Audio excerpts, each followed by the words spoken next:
સુપ્રભાતમ, નમો નમઃ. આજે આપણે સંસ્કૃતના ક્લાસમાં ફરી મળી રહ્યા છીએ.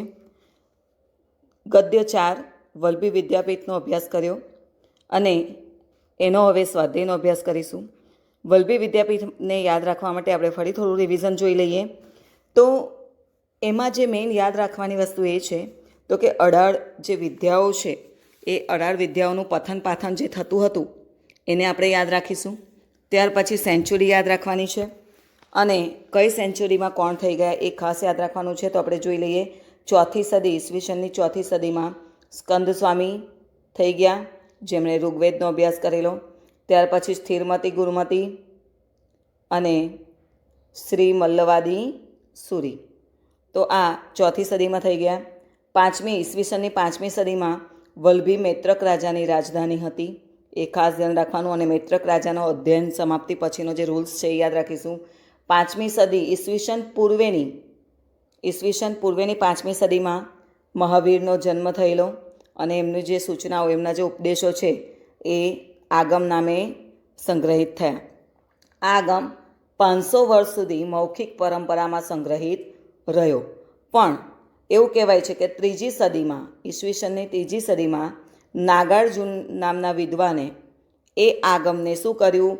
લેખનબદ્ધ કરવાનો પ્રસ્તાવ મૂક્યો અને એ કયા નામે ઓળખાય? વલ્લભી વાચના.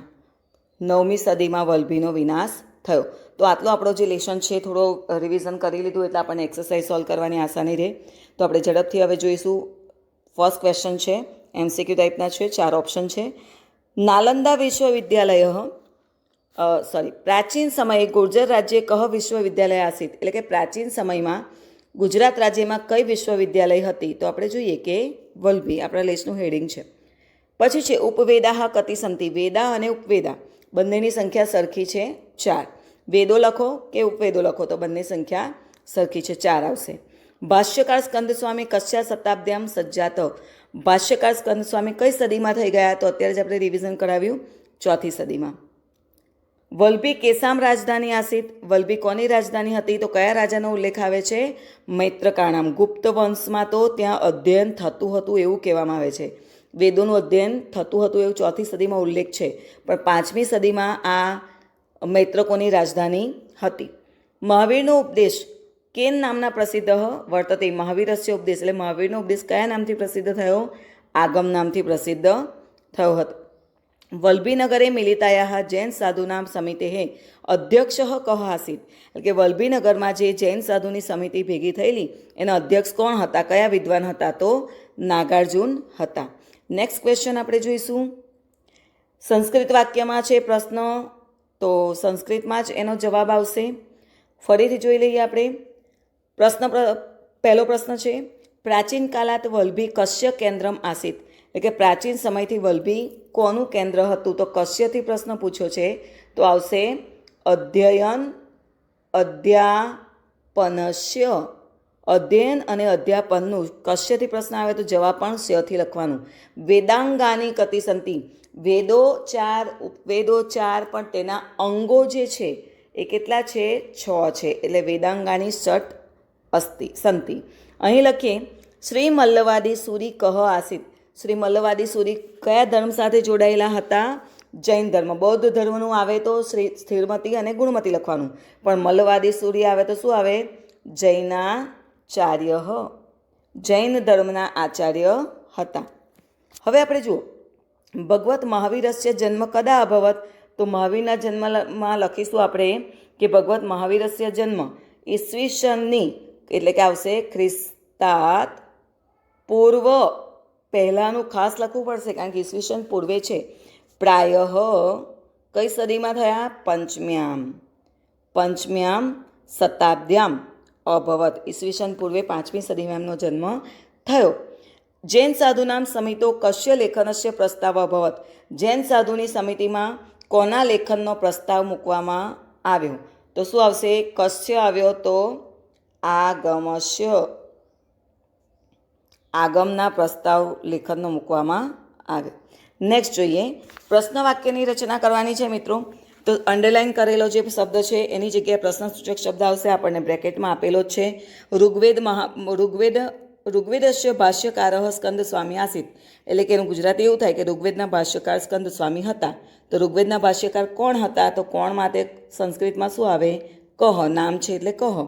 તો અહીં કહ મૂકી અને પાછળ આસિતની પાછળ પ્રશ્નાચિહ્નની નિશાની મૂકવાની છે. બીજો જુઓ, મહાવીરસ્ય ઉપદેશ આગમ નામના પ્રસિદ્ધ વર્તતે. મહાવીરસ્ય એટલે મહાવીરનો શ આવ્યો એટલે કોનો? તો કશ્યથી જવાબ આવશે. વિભક્તિ છે, વિભક્તિવાળા મોટે ભાગે સહેલા થઈ જાય છે. ત્રીજું જુઓ, જૈન સાધુ નામ સમિતિ મિલિતા. જૈન સાધુઓની સમિતિ ભેગી થઈ. કોની? કેશામ. કોની? કારણ કે બહુવચન છે. કેશામથી પ્રશ્ન આવશે. નવમ્યામ શતાબ્દ્યામ વલ્લભીનગરસ્ય વિનાશ અભવત. 9મી સદીમાં વલ્લભીનો વિનાશ થયો. સમય દર્શાવ્યો છે. તમે કેટલા વાગે સ્કૂલે જાઓ છો? તો કે 7 વાગે, 8 વાગે, તો સમય દર્શાવ્યો. બરાબર. તમે ક્યારે સ્કૂલે જાઓ છો? તો કે સમય સવારે 7 વાગે. તો ક્યારે એટલે આવશે કદા. અહીં પ્રશ્ન સમય છે, સેન્ચુરી છે એટલે કદા, ક્યારે. કદા ત્વમ આગચ્છતિ, તો ક્યારે આવશે? આપણે બહાર નીકળ્યા હોય તો કોઈ કહે ને કદા આગચ્છતિ, ક્યારે આવશે? તો આપણે સમય દર્શાવીએ કે પંચવાદને, દ્વિવાદને, ત્રિવાદને, તો એ રીતે થશે. લેખનબદ્ધ ઉપદેશ વલ્લભી વાચના ઇતિ નામના પ્રસિદ્ધ જાત. લેખનબદ્ધ ઉપદેશ વલ્લભી વાચના એવા નામે પ્રસિદ્ધ થયો. કયા નામથી પ્રસિદ્ધ થયો? કયા નામથી? તો અહીંયા કેન. પ્રશ્ન બનશે કેન. અહીં જુઓ, હવે આપણે શબ્દરૂપ આપેલો છે. સૂચના જુઓ, પ્રશ્ન નંબર 4. વચનાનુસારમ શબ્દરૂપે રિક્ત સ્થાનાની પૂરા. જ્યારે શબ્દરૂપ આવે ને ત્યારે યાદ રાખવાનું કે એમાં આપણે વિભક્તિ જ લખવાની છે અને આપણને રામની વિભક્તિ આવડતી હોવી જોઈએ. જેમ કે રામઃ, રામો, રામઃ. આ પ્રથમ વિભક્તિ થઈ. રામમ, રામો, રામાન. બેઉ સરખી છે એટલે મેં રાઉન્ડ કર્યું છે. રામેણ, અણનો ન પણ હોય. રામાભ્યામ, રામેહે. બરાબર. પછી આવશે રામાય, રામાભ્યામ, રામેભ્ય, રામાત, રામાભ્યામ, રામેભ્ય. પછી આવશે રામસ્ય, રામયોઃ, રામાણામ. અને સપ્તમીમાં છે રામે, રામયોઃ, રામેસુ. તો આ વિભક્તિ આપણને ક્લિયર હોય તો આપણે અહીંયા ઝડપથી અને સોલ્વ કરી શકીએ. જો આગમમ, આગમ અકારાંત છે એટલે મ હલંતવાળો આવ્યો. સેકન્ડ વિભક્તિ લાઈક રામમ, રામો, રામાન. તો આગમનું શું થશે? આગમમ, આગમો, આગમાન. બરાબર. જનપદે, જનપદેનું ફરી સમજી લઈએ. રામે, રામયોઃ, રામેસુ. તો જનપદેનું શું થશે મિત્રો? જનપદે, જનપદયોઃ, જનપદે સુ. ફરી જોઈએ. કેન્દ્રે શું? તો આ જ આવી ગયું. આપણે સપ્તમી વિભક્તિ છે. રામે, રામયોઃ, રામેસુ. તો અહીં આપણને આ ખાલી જગ્યામાં આપેલું છે. તો શું આવશે? કેન્દ્રે, કેન્દ્રયોઃ, કેન્દ્રે સુ. ખૂબ સરળ છે. આગળનો પ્રશ્ન આપણે જોઈએ. સ્મપ્રયોગ. સ્મપ્રયોગ માટે ધ્યાન આપીએ, સમજીએ. અહીંયા ફરી એકવાર સમજાવેલું છે, છતાં રિવિઝન જોઈ લઈએ. અમ, વ, મ, સહ, તમ, ત, ત, તામ, અન. બરાબર. આ પરસ્મય પદના પ્રત્યય છે. હવે સ્મપ્રયોગમાં શું કરીશું આપણે? કે જે ક્રિયાપદ આપેલો છે એ ભૂતકાળમાં જ હશે. સ્મપ્રયોગની સૂચના જ્યારે હોય ત્યારે યાદ રાખવાનું મિત્રો કે ક્રિયાપદ ભૂતકાળમાં જ હોય અને એને આપણે વર્તમાનમાં પરિવર્તિત કરવાનો છે અને પાછળ સ્મ લગાવવાનો છે. તો એના માટે શું ધ્યાન રાખીશું? જેમ કે ફર્સ્ટ વાક્યમાં ક્રિયાપદ છે અપથન, એટલે અન પ્રત્યય આવ્યો. અન્ય પુરુષ બહુવચન. બરાબર. અન્ય પુરુષ બહુવચન. તો વર્તમાનકાળનું અન્ય પુરુષ બહુવચન શું થશે? તી, તહ, અંતિ. બરાબર છે. તો અહીંયા આપણે આગળથી અ કાઢી નાખવાનો. લાઈક અપથન શબ્દ છે. બરાબર. તો સિમ્પલ રખવાની રીત, અ કાઢી નાખો તો ધાતુ કયો રહ્યો? પથ. અને અન પ્રત્યેની જગ્યાએ શું આવે? પથંતી. અને પાછળ લગાવી દો સ્મ. થઈ ગયો. સિમ્પલ સરળ રીત છે. ચલો. અવસત. તો ત પ્રત્યે શું આવશે? ત, તામ, અન. ભૂતકાળ અન્ય પુરુષ એક વચન. તો એની જગ્યાએ શું આવશે? તી, તહ, અંતિ. આપણે વર્તમાનકાળની પેર બનાવી દઈએ. તની જગ્યાએ તી આવશે. એટલે આગળથી અ નીકળી ગયો. વસ ધાતુ છે. તનો થશે તી, વસતી, સ્મ. કેમ થયો? કારણ કે એનો એ જ પુરુષ અને એનું એ જ વચન આપણે વર્તમાનકાળનું લેવાનું છે. ચલો. આ તમે કમ્પ્લીટ કર્યું તો આ અયચ્છતનું પણ આવડશે. અ આગળથી નીકળી ગયો. યચ્છ ધાતુ છે. ત હલંતવાળાની જગ્યાએ શું મૂકીશું? તી. અને પાછળ લગાવીશું સ્મ. તો થઈ ગયું સિમ્પલ. ચલો સમાસ પ્રકાર જોઈએ. વાદ સભાયામ, સભા તો છે પણ કેવી છે? વાદ વિવાદની. સભા તો છે પણ કેવી? સત્સંગની. સભા તો છે પણ કેવી? પરિવારની.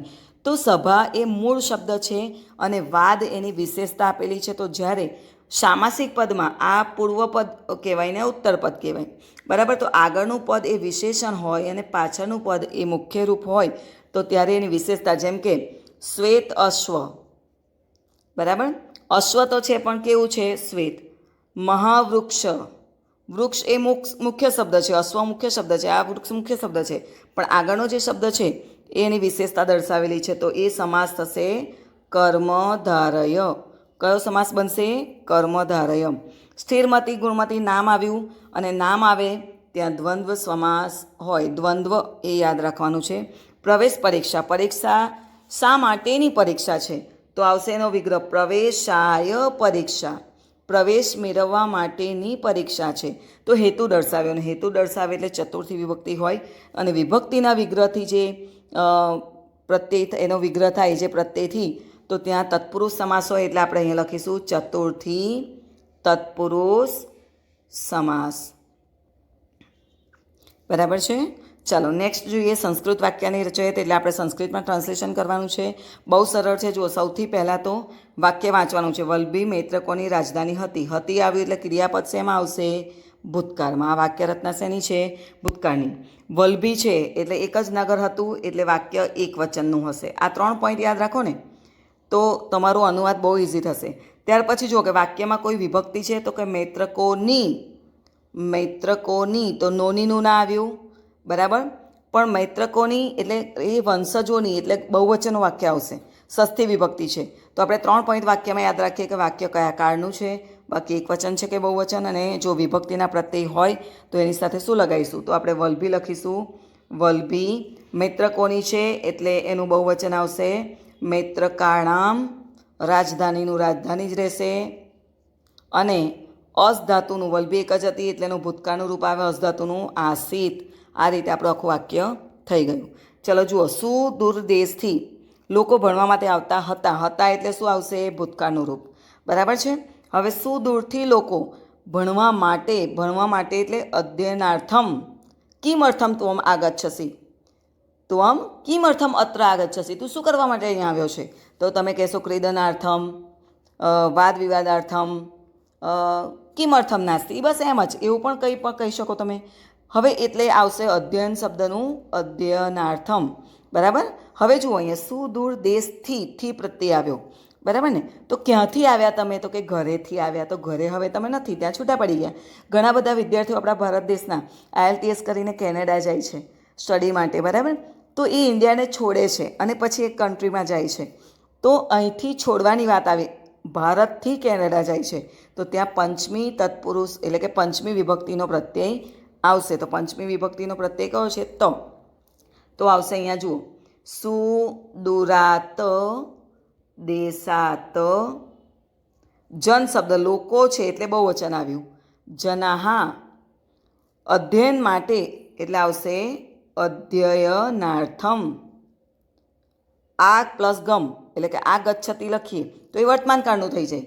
આ પ્લસ ગમ શબ્દ આવે ને તો એનું રૂપ બને આ ગચ્છતી જ બને, પણ આ લખીએ તો વર્તમાન કાળ થઈ જાય. પણ અહીં તો આપણે ભૂતકાળ આપ્યું છે એટલે આપણે શું કરીશું? પાછળ સ્મ લગાવી દઈશું એટલે આપણે આખું વાક્ય કમ્પ્લીટ થઈ જશે. નેક્સ્ટ વાક્ય જોઈએ.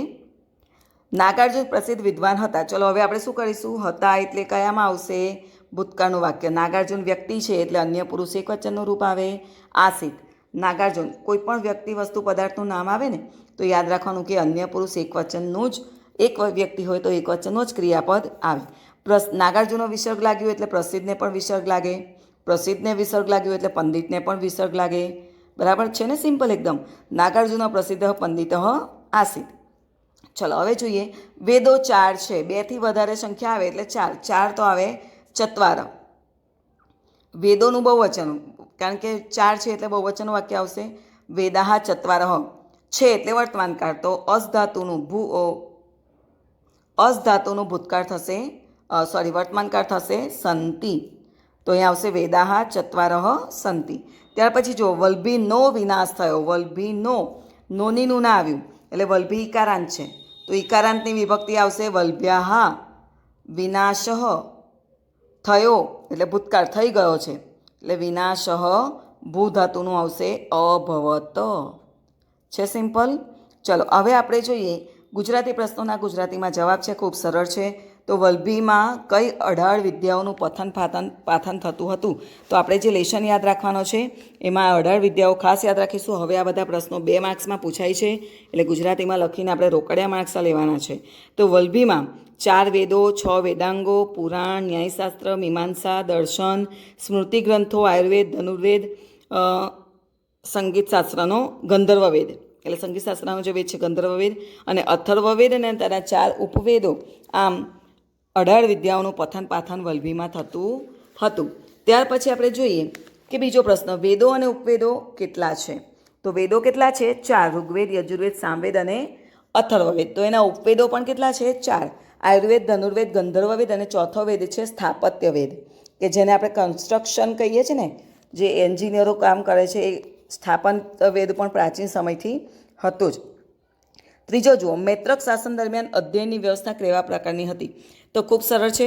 મૈત્રકનું શાસન હતું કે જ્યારે વલભી રાજધાની હતી મૈત્રકોની, ત્યારે મૈત્રક રાજાની વ્યવસ્થા અધ્યયન બાબતે કેવી હતી? તો એમાં લખાય, મૈત્રકોના શાસન દરમિયાન અધ્યયનની સમાપ્તિ પછી ચર્ચા સભામાં શાસ્ત્રાર્થ થતો.